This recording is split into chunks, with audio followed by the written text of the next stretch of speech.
Start होगा। जय हिंद दोस्तों, आज के इस वीडियो में देखेंगे क्लास 10th का chapter number 3, chapter number first second जो इंपॉर्टेंट फार्मूले थे वो तो बता चुके थे। अब आइए चैप्टर नंबर 3 पर देखते हैं जो इंपॉर्टेंट फार्मूले। ध्यान से देखिएगा, दोबारा देखने की जरूरत नहीं पड़ेगी। देखिए पाठ का नाम क्या है, दो चर वाले रैखिक समीकरण युग्म। सबसे पहले एक एक शब्द को समझते हैं।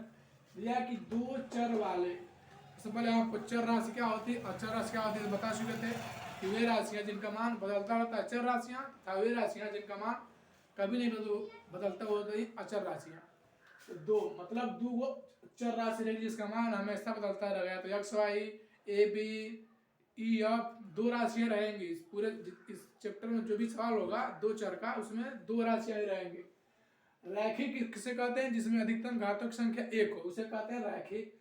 समीकरण आपको पता है, कोई भी समीकरण मतलब इस चैप्टर के नाम का मतलब क्या हुआ कि दो ठो चर रहेगा, अधिकतम घातक संख्या एक रहेगी और दो ठो समीकरण रहेगा। तो इसका पूरा नाम क्या होगा, दो चरी रैखिक समीकरण। अब दो चरी रैखिक समीकरण में देखिए, इसमें हम पहले को मान लेते हैं जब दो चर है तो दो का समीकरण भी रहेगा, ठीक है। अब इसमें एक समीकरण को मान लेते हैं, पहला समीकरण है, मानते हैं क्या फर्स्ट समीकरण है। तो इसको किस तरह लिखेंगे, a1x plus b1y plus c1 बराबर 0। ए मान लेंगे पहला समीकरण। दूसरा हो जाएगा a2x plus b2y plus c2 बराबर 0। अब देखिए इसमें दिया है दो चर, इसमें देखिए एक x है एक y है, दो चर है। इसमें भी एक x है एक y है, दो चर है। और जो भी a b c है यहाँ पर, जो भी a b c है ये सब है सब वास्तविक संख्याएं। वास्तविक संख्याएं, वास्तविक संख्याएं मतलब एक से लेके 9 10 11 12 कुछ भी। ए बी सी के जगह पर वास्तविक संख्याएं रहेंगी। एक्स और वाई दो चर राशियां जिनका मान हमेशा हर क्वेश्चन में बदलता रहता है। समझ आ गया। और ये जो हम लिखे हैं a1x plus b1y plus c1 बराबर 0 और a2x plus b2y plus c2 बराबर 0, ये इसका क्या है, स्वरूप है, इसी रूप का होगा। देखिए इसमें अधिकतम घातों की संख्या कितनी है, x पर भी अधिकतम घातक संख्या एक है और y पर भी अधिकतम घातक संख्या कितनी है, एक ही है। अब चैप्टर का मीनिंग कॉन्सेप्ट समझ आ गया होगा। ये इसका स्वरूप है, इसी रूप में रहेगा हर जगह पे। और अधिकतम घातों की संख्या एक रहेगी, दो चर ऐसे रहेंगे, एक एक्स रहेगा एक वाई रहेगा। ए बी सी का मतलब होता है वास्तविक संख्याएं। समझ आ गया। अब देखिए इसमें तीन स्थिति होती है। देखिए किसी भी समीकरण को जब हम हल करते हैं, किसी भी समीकरण जब एक्स और वाई का हल करके मान निकालते हैं तो उसका एक ग्राफ बनता है। समझ आ गया। चाहे कोई भी समीकरण उसका क्या बनता है, ग्राफ बनता है। अब अगर मान लीजिए दो चर वाले रैखिक समीकरण है तो उसका ग्राफ क्या बनेगा, ठीक। देखिए अगर मान लीजिए कि a1/2 is not equal b1/b2 है तो रेखाएं क्या करेंगी, प्रतिच्छेदित करेंगी। समझ आ गया। अब देखिए दो समीकरण है तो इसका एक ठो रेखा बनेगा, मान लीजिए इसका एक रेखा बनेगा, इसका भी एक ठो रेखा बनेगा। समझ आ गया। तो अगर दोनों समीकरण में a1/a2 is not equal b1/b2 है, मतलब a1/a2 b1/b2 के बराबर नहीं है, उस स्थिति में जो दोनों समीकरणों का ग्राफ बनेगा, जो ग्राफ में रेखा बनेंगी वो एक दूसरे को प्रतिच्छेदित करेंगी एक बिंदु पे। समझ आ गया। देखिए या तो इस तरफ प्रतिच्छेदित एक बिंदु पर कर देंगी या तो इस तरफ या इस तरफ। मतलब क्या होगा कि ये मान लीजिए पहले समीकरण का रेखा हो गया, ये मान लीजिए दूसरे समीकरण का रेखा हो गया, और दोनों जब एक बिंदु पर प्रतिच्छेदित करेंगी तो समझ लीजिएगा उस समीकरण में a1/2 is not equal b1/b2 है। कहने का मतलब ये है, अभी जो बता रहे हैं ध्यान से पहले सुन लीजिए, इसके बाद सभी जब क्वेश्चन कराएंगे तो उसमें एकदम सब कुछ समझ में आ जाएगा अच्छे से। समझ आ गया। इसमें a1/2 is not equal b1/b2 पहला हो गया, और दूसरा है a1/2 is a1/2 is equal to b1/b2 is not equal c1/c2 है। तो ये क्या कौन है, इसमें क्या है a1/2 is equal b1/b2 is not equal c1/c2। मतलब क्या हुआ, कोई दो ठो समीकरण दिया रहेगा, उसमें a1/2 बराबर होगा b1/b2 के और इज नॉट इक्वल होगा c1/c2 के। अगर इस स्थिति में रहेगा तो रेखाएं काटेंगी नहीं, रेखाएं समांतर रहेंगी। मतलब मान लीजिए किसी एक समीकरण का है, पहले समीकरण रेखाखंड बनेगा, और दूसरा इसके समांतर होगा, इसको काटेगा नहीं। समझा गया ना? तो अगर रेखाएं समांतर हो रही हैं तो मतलब क्या, a1/2 is equal b1/b2 is not equal c1/c2। समझा गया? अब तीसरा क्या है, अगर तीनों बराबर हो, a1/2 बराबर b1/b2 बराबर c1/c2 हो, अगर a1/2 बराबर b1/b2 बराबर c1/c2 हो, तो उस स्थिति में रेखाएं समपाती होती हैं। समपाती मतलब उसके ऊपर ही चढ़ जाएंगे। मान लीजिए ये पहले समीकरण का रेखा है, आइए दूसरे समीकरण रेखा इसके ऊपर ही हो जाएगा। इस स्थिति में होगा a1/2 is equal to b1/b2 is equal to c1/c2। समपाती मतलब उसका अनेक हल होगा। अब देखिए पहले में क्या कर रहा था, प्रतिच्छेदित कर रहा था। तो मान लीजिए कोई रेखा प्रतिच्छेद कर रहा है, तो जितनी बार प्रतिच्छेदित कर रहा है उसका उतना ही हल होता है। तो एक बिंदु पर प्रतिच्छेद किया है मतलब उसका केवल एक हल है। तो देखिए यहाँ पर समांतर है, तो एक बार प्रतिच्छेद किया है मतलब उस समीकरण का कोई हल नहीं होगा। अब यहाँ पर समपाती है तो उसके ऊपर ही चढ़ गया, यानी कि उसको हर जगह पर प्रतिच्छेदित कर रहा है। मान लीजिए कोई रेखा है, इसके ऊपर एक और हम रेखा खींच दें तो इसको हर जगह पर प्रतिच्छेद कर रहा है ना, यानी कि इसको अनंत मतलब इसके अनंत हल होंगे, अनगिनत हल होंगे। समझा गया? पहला क्या होगा, a1/2 is not equal b1/b2 होगा, तो रेखाएं एक दूसरे को प्रतिच्छेदित करेंगी। a1/2 is equal b1/b2 is not equal c1/c2 होगा, तो रेखाएं समांतर हो जाएंगी। और a1/2 is equal to b1/b2 is equal to c1/c2 होगा, तो रेखाएं समपाती होंगी। जब रेखाएं प्रतिच्छेदित करेंगी तो एक हल होगा, जब रेखाएं समांतर होंगी तो कोई हल नहीं होगा, और जब रेखाएं समपाती होंगी तो अनेक हल होंगे। चलिए अब देखते हैं इस जो भी फार्मूला बताए थे उसके आधार पर क्वेश्चन लगा लेते हैं, तो एकदम अच्छे से फार्मूला समझ में आ जाएगा। देखिए पहला क्वेश्चन क्या है, 2x + 3y = 18 समीकरण नंबर 1 है, और x - 2y = 2 समीकरण नंबर 2 है। इसको हल कैसे करेंगे उससे देखिए, इसे पता करना है कि रेखाएं बराबर है कि नहीं है, प्रतिच्छेदित करेंगे कि नहीं करेंगे, समपाती है कि समांतर है, सभी चीजें एक क्वेश्चन से पता हो जाएगा। देखिए सबसे पहले हम क्या करेंगे, 18 को इधर भेजेंगे, ये हो जाएगा आपका 2x + 3y - 18 = 0। इसको भी इधर भेजेंगे, हो जाएगा x - 2y - 2 = 0। ये समीकरण नंबर 2, या उसे छोड़ दीजिए, बराबर 0 दिखाकर छोड़ दीजिए। समझा गया? अब देखिए इसको मान लीजिए 1, इसको मान लीजिए 2। हम क्या बताए थे, पहला समीकरण का रूप क्या होता है, a1x + b1y + c1 = 0, a2x + b2y + c2 = 0। तो यहाँ पर हम लिख दे रहे हैं उसका स्वरूप, तो a1x + b1y + c1 = 0, और दूसरा होता है a2x + b2y + c2 = 0। तो इसमें a1 का मान क्या हो जाएगा, 2 हो जाएगा, यानी कि a1 = 2, b1 का मान कितना हो जाएगा, 3 हो जाएगा, b1 = 3, और c1 का मान क्या हो जाएगा, -18, c1 = -18। ऐसे ही a2 का मान क्या हो जाएगा, जब कोई संख्या नहीं रहेगा तो 1 हो जाएगा, यानी कि a2 बराबर हो जाएगा 1, b2 का मान हो जाएगा -2, देखिए यहाँ पर -2 तो -2, और c2 का मान हो जाएगा यहाँ पर भी -2। समझा गया? अब देखिए अब पता करते हैं कि रेखाएं प्रतिच्छेदित करेंगी कि समांतर है कि समपाती है। तो देखिए a1/a2 देखेंगे कि a1/a2 is not equal b1/b2 है कि नहीं है। तो सबसे पहले मान रखिए a1 का मान कितना है, 2 है, बट्टे a2 का मान कितना है, 1 है, is not equal b1/b2, b1 का मान कितना है, 3 है, और b2 का मान कितना है, -2। ध्यान देखिए a1/a2 is not equal b1/b2 आ गया। इसका मतलब क्या होगा कि इस समीकरण का जब हम ग्राफ बनाएंगे तो रेखाएं एक दूसरे को प्रतिच्छेदित करेंगी, मतलब अगर मान लीजिए पहले समीकरण का रेखा इस तरह बनता है, दूसरे रेखा इस तरह बनेगा, और एक यहाँ पर प्रतिच्छेद करेगा। इसका मतलब क्या होगा, जितने जगह प्रतिच्छेद करेगा उसका हल उतना ही होगा।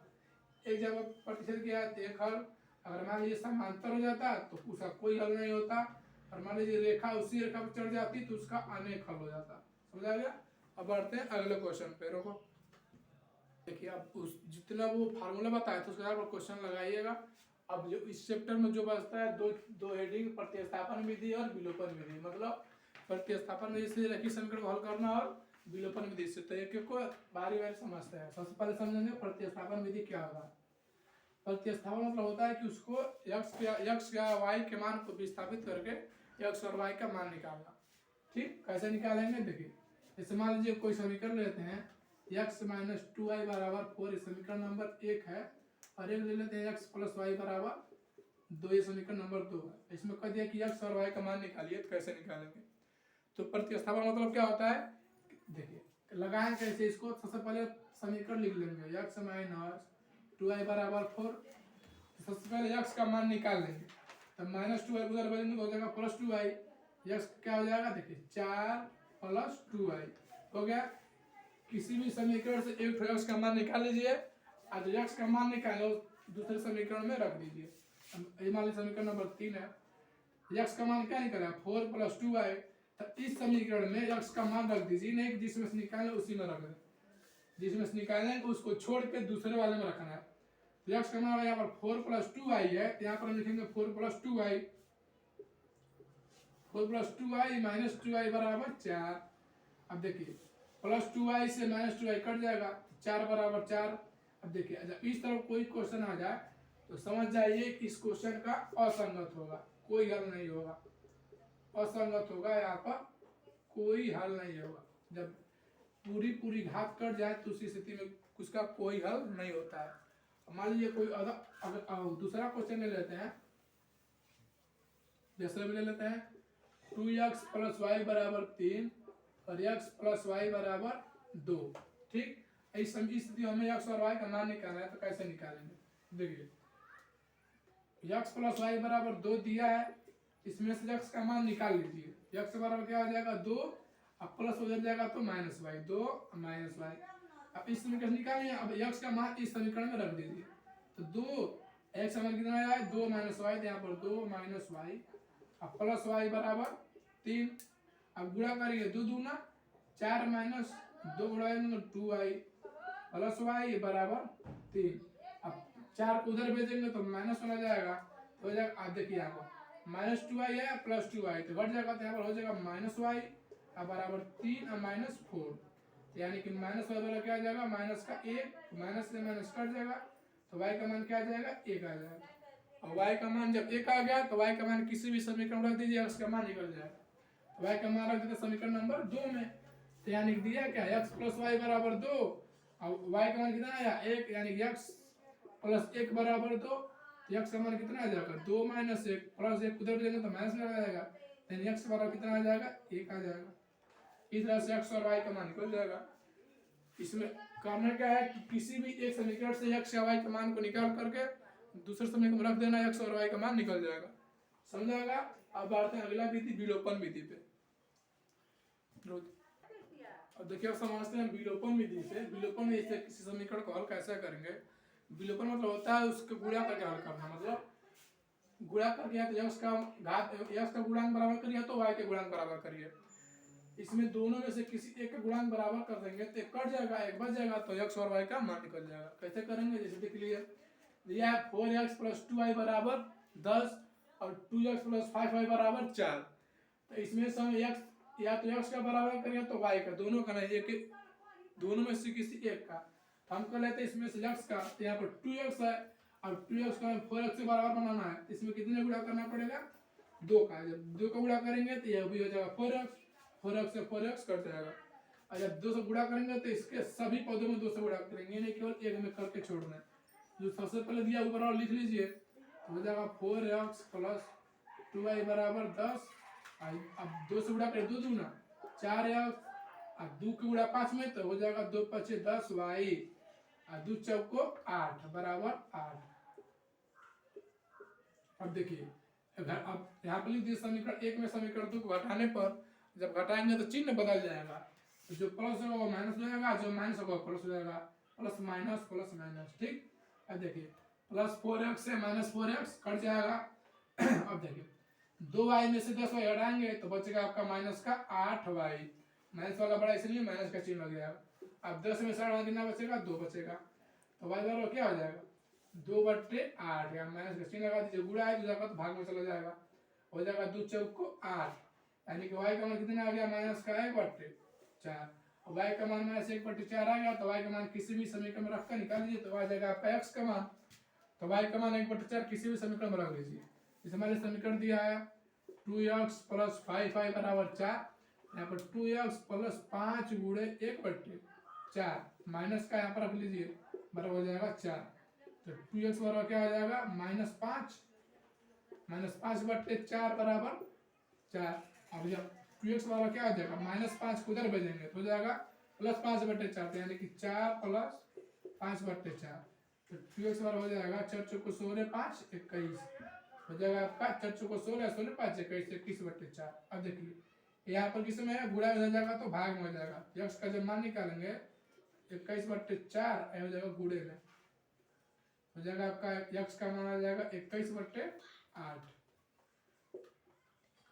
x का मान आ जाएगा 21/8, y का मान आएगा -1/4।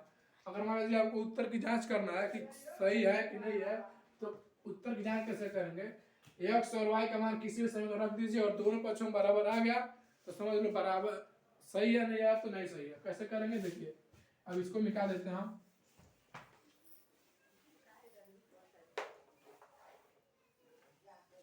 देखिए y का मान -1/4, x का मान कितना आया था 21/8 आया था, 21/4 आया था। क्या आया था यार, देखो फिर से निकालो। 2x + 5y = 4 हो जाएगा 2x + 5 गुणे -1/4 बराबर 4 तो हो जाएगा 2x प्लस हो जाएगा -5/4 बराबर 4, -5 उधर भेजेंगे हो जाएगा 2x बराबर 4 प्लस का 5/4, 4 × 4 = 16, 5 × 21/4, यानी कि x का मान आ जाएगा 21/8। भूल गया था, निकाल दिए पहले ही, यानी कि x का मान कितना आ गया आपका 21/8 आया। अब उत्तर की जांच कैसे करेंगे देखिए, दिया का समीकरण 2x + 5y = 10। अब x y का मान रख कर देखिए तो 2 गुणे x का मान कितना है 21/8, यहाँ पर 21/8 रख दीजिए, प्लस 5 गुणे y का मान क्या है -1/4 बराबर 10। अब देखिए दूसरे को क्या हो जाएगा 8 हो जाएगा, यानी कि 21/4 प्लस माइनस हो जाएगा यहाँ पर 5, प्लस माइनस हो जाएगा माइनस, तो -5/4 बराबर 10। अब 21 में से 5 घटाया कितना बचेगा, 21 में 5 घटाएंगे बचेगा आपका 16, हो जाएगा 16/4 बराबर 10 हो जाएगा। यहाँ पर 4 है ना, तो यहाँ पर 4 लिखेंगे, 10 नहीं है 4। देखिए 2x + 5y = 4 है, हो जाएगा 4 × 4 = 16, यानी कि 4 बराबर 4। देखिए दोनों पक्षों बराबर आ गया, इससे सिद्ध होता है कि क्वेश्चन सही है। ऐसे ही करके प्रतिस्थापन विधि, विलोपन विधि लगाना है। वैसे रखने विधि सिलेबस से कट गया, तो इस चैप्टर का जितना भी इंपॉर्टेंट कॉन्सेप्ट था, जिस तरह का सवाल अगर बता दिए हैं, और इंपॉर्टेंट क्वेश्चन अगले वीडियो में बताएंगे। तब तक के लिए जय हिंद।